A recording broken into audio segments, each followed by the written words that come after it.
So hi everyone, welcome back to an another video. और आज की इस वीडियो में हम बात करने वाले हैं और डिस्कस करने वाले majorly about the introduction to political theory के बारे में। ये हम पूरा एक सिलेबस डिस्कस करेंगे आज की इस वीडियो में। एंड धीरे धीरे करके मैं आपको एक्सप्लेनेशन की वीडियोस भी प्रोवाइड करने वाली हूँ। अगर आप चाहते हो कि एक्सप्लेनेटरी वीडियोस जल्दी आए तो मुझे बस आप अपने एग्जाम डेट जो भी आपका एग्जाम की डेट है वो आप मुझे कमेंट्स में बता देना। करते हैं आज की वीडियो को शुरू। सबसे पहले मैं आपको बता दूँ, इसमें आपके टोटल 3 यूनिट्स है, unit 1, unit 2 and unit 3। Unit 1 में हमारे पास what is political theory. Political theory के ऊपर मेजर ऑफ द क्वेश्चंस तो आते ही हैं, क्योंकि आपका पेपर का नाम ही है ये कि इंट्रोडक्शन टू पॉलिटिकल थ्योरी। इसमें आपके इंट्रोडक्शन आपको पता होना चाहिए इसका पूरा है। क्यों पता होना चाहिए? क्योंकि अगर आप किसी भी अपने क्वेश्चन वगैरह में अपना लिख शुरू करते हो तो आपको अपने एक पर्टिकुलर पता हो तो होना चाहिए कि आप इंट्रोडक्शन क्या लिखोगे एंड उसको कंक्लूड कैसे करोगे आंसर को। तो इसमें आपको एक तो पॉलिटिकल थ्योरी के बारे में एक मेजर टॉपिक जो है वो पता होना चाहिए। अगर आप चाहते हो कि इस चैनल पर मैं आपको सारी एक्सप्लेनेटरी वीडियोस प्रोवाइड करूँ तो just mention the exam date with me. सबसे पहले हम बात करें तो इसमें हम देखेंगे फर्स्ट यूनिट में, यूनिट 1 में है आपका political theory and the what is it's relevance, कि रिलेवेंस क्या है पॉलिटिकल थ्योरी का। उसमें के बाद हम देखेंगे कॉन्सेप्ट जो कि हमारा liberty, equality, justice and the rights. Liberty का मतलब क्या होता है? आपका कहीं पे भी जाने का अधिकार, कहीं पे भी कुछ भी काम करने का अधिकार। But that should not hinder, वो किसी और के लिए हिंड्रेंस नहीं क्रिएट करना चाहिए, किसी और के लिए वो बाधा क्रिएट ना करे।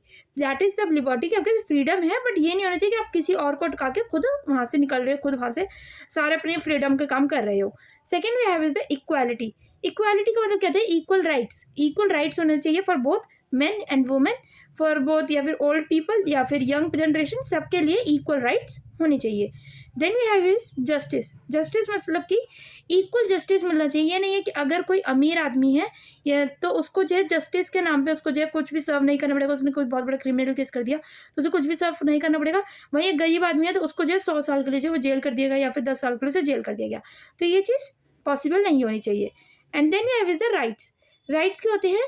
अधिकार। अधिकार आपको सबको मिलने चाहिए। ये नहीं है कि वुमेन्स को मिल रहा है मेंस को नहीं मिल रही है, मेंस को मिल रहे हैं तो बुजुर्गों को नहीं मिल रहे। तो ऐसे नहीं होना चाहिए कि किसी एक को मिल रही है किसी एक को नहीं मिल रहे।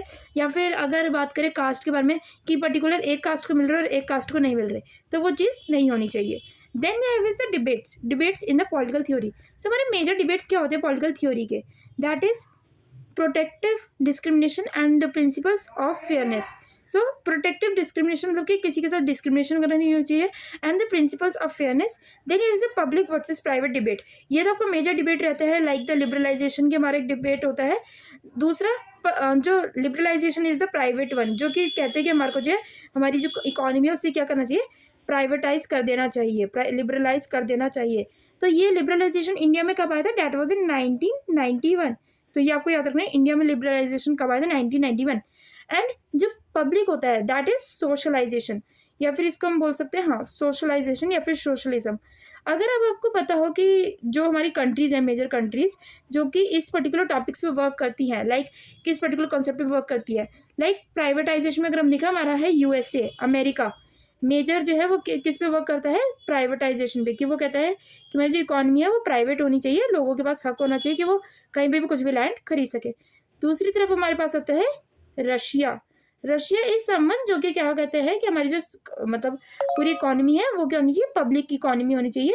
सबके पास इक्वल राइट्स होने चाहिए, सबके पास इक्वल ड्यूटीज़ वगैरह होनी चाहिए और किसी के साथ कुछ भी बुरा नहीं होना चाहिए। और ये नहीं है कि अगर कोई किसी का ज़्यादा पैसा है तो वो एकदम से ग्रो कर जाए। तो इसी के साथ करते हैं आज की वीडियो को एंड। मिलते हैं अगली वीडियो में, तब तक के लिए stay safe and thanks for watching. Bye bye.